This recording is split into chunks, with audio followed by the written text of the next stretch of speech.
Gamergaters then moved to harassing any woman in gaming journalism like Arnita Sarkeesian. This includes a mass shooting. I'm responding to your video because you claim that Gamergate was a harassment campaign against women, but that's not true in the slightest. The best way to dictate whether or not it was a harassment campaign or not is to use a report that comes directly from the FBI. This comes directly from The Verge. The FBI has released its Gamergate investigation records. The FBI has posted a heavily redacted report of its stress investigation during the Gamergate controversy in 2014 and 2015. The 175-page document, not counting 61 pages, primarily seemed to cover harassment against critic Anita Sarkeesian and game developer Brianna Wu, including a shooting threat that caused Sarkeesian to cancel a planned talk at Utah University.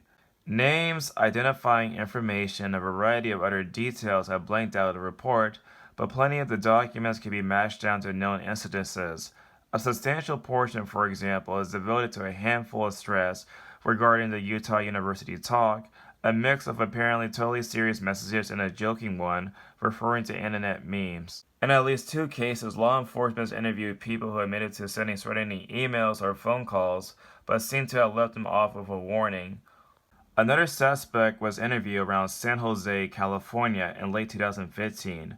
According to the report, he considered himself to be a tech guy who often played video games.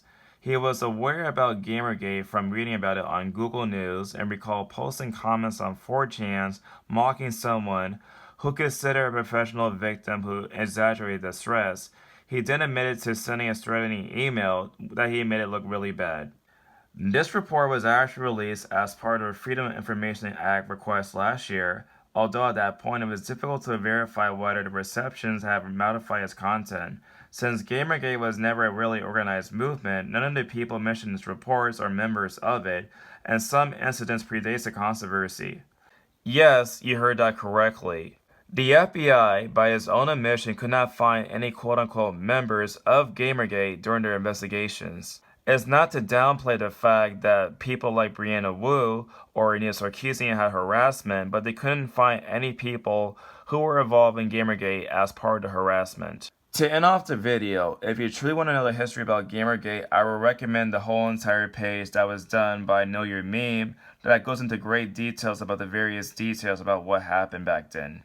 One final point is that many women supported Gamergate underneath the hashtag NoShoeShield.